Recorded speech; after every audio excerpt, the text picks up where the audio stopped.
So we are still about a couple weeks out from our average last frost. Although in the next 10 days, I do not see any temperatures below 40. And then when I look at the monthly, I mean, it's about the same thing. I know the monthlies, you can't necessarily go by that, but I'm not sure we're going to get another frost, but I'm still being cautious. So all of these summer veggies are getting started indoors. They are not going outside yet. So I have a few squashes.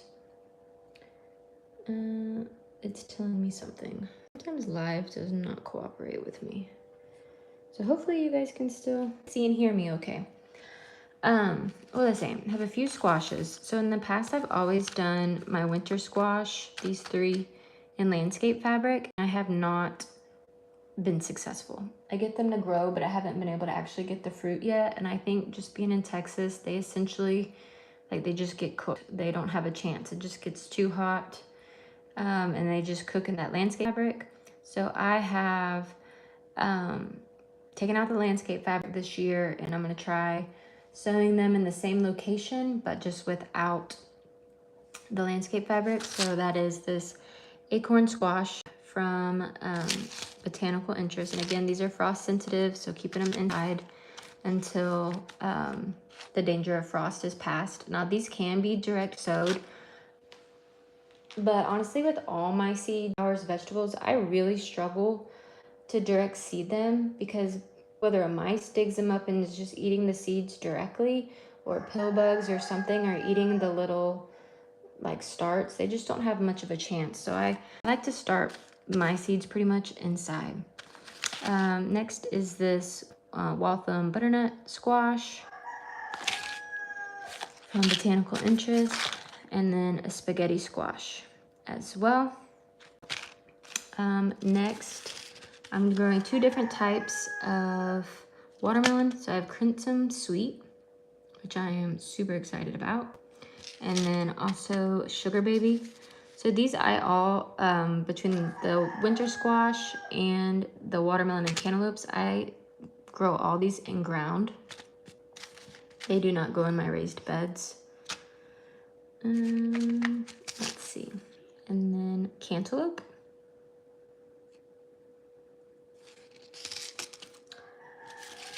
Then I was two different types of cucumbers I started. There's another one, but it was the end of the seed packet, so I actually already tossed it. But anyways, Muncher cucumber, wanted to do this type of cucumber because it's burpless, meaning it doesn't have the little kind of like poker stickers things that kind of come on cucumbers. So I wanted to try these more for fresh eating from In My Gardener. So this is a first for me this year.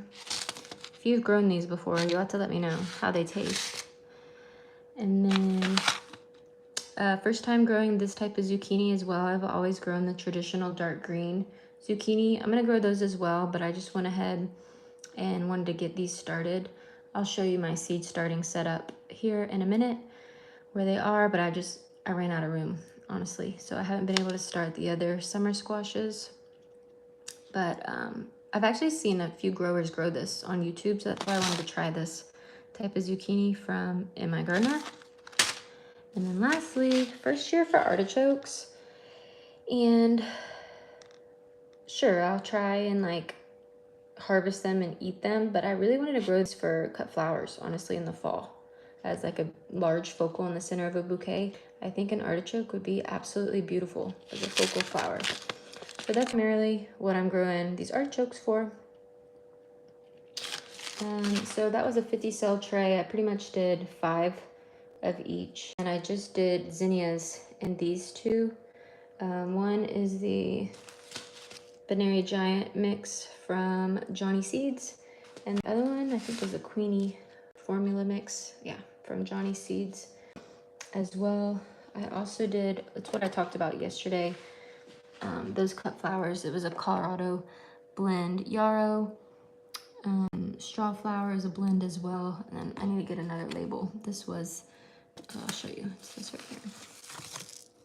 This amaranth. Super, super pretty. Marigolds also planted, but that's in another one. So this is a 72. I need to get it under lights here in just a minute once I'm done with this live. Same with my zinnias.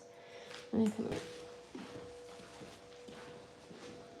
This is kind of my little setup. I've kicked out 4 trays outside because today it's like 75. It's just being protected in the greenhouse. So I kind of go from inside to in my greenhouse. My greenhouse isn't heated, so I just have to be mindful of the temperatures at night, but it, you know, protects from the wind, and it also has a little bit of a sunblock on it so it doesn't just get the direct sun. But these are the veggies I just mentioned. This is Lysianthus.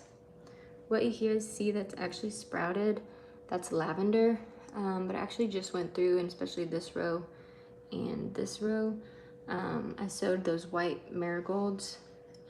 This is cilantro. Actually, once cilantro starts going to seed, I love using this in bouquets with the little white flowers. I think it's so pretty. Little pop of whimsy color. These were my peach pro cut sunflowers. Again, these can be direct sowed. When I do, a mouse or something just destroys the seed. So unfortunately for me, I have to start them indoors. So this is the peach pro cut sunflower. And then over here I have the white night and the white light. And then I also did a row of celosia and apricota cosmos. These were the ballerina zinnias, and these are the shimmer celosias from Johnny Seeds. And then dahlias, I'm just starting to wake up over here. But yeah, the 2025 garden is underway. Getting a little impatient, I think. I have a fan blowing, that's why they're wiggling. But getting a little impatient, but I need to, I don't know, it'll be fine. I just gotta learn some patience. But anyways, soon these babies will be outside before I know it. Happy gardening.